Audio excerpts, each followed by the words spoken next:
ஆன்மீகம் அப்படின்றது உங்கள் குடும்பத்தை பார்த்துக்கிறதா இருக்கட்டும், உங்களுக்கு என்னென்ன கடமைகள் இருக்கோ ஒரு மனுஷனுக்கும், குழந்தைங்க இருந்தால் அவங்கள பார்த்துக்கிறது, அம்மா அப்பா இருந்தாங்கன்னா அவங்கள பார்த்துக்கிறது, எது வேணாலும் இருக்கலாம்.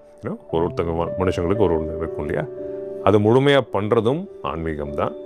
அதை பண்ணிவிட்டு ஆன்மீக பயணத்தையும் சேர்த்து கொண்டு போகும்போது இன்ஃபேக்ட் இன்னும் நல்லா பண்ண முடியும், இன்னும் ரொம்ப அழகாக கொண்டு போக முடியும். ஸோ இந்த ஆன்மீகம் அப்படின்ற ஒரு பேரில் பொறுப்புகளை உதாசீனப்படுத்திட்டு போகிறது அப்படின்றது ஒரு நல்ல விஷயம் கிடையாது. ஸோ அதனால் ரெண்டும் அதே மாதிரி ஆன்மீகம்னா பணம் இருக்கக்கூடாது, சம்பாதிக்கக்கூடாது. ஆன்மீகம் இருந்தால் எல்லாத்தையும் விட்டுட்டு போயிடணும், உலக வாழ்க்கைக்கு ஆசைப்படக்கூடாது. இதெல்லாம் நிறைய இருக்கு இல்லையா? அதெல்லாம் ஒன்றுமே கிடையாது. இதெல்லாம் ஆன்மீகமும் சரி, மனித வாழ்க்கையும் சரி, ரெண்டும் சேர்த்து அழகாக கொண்டு போக முடியும்.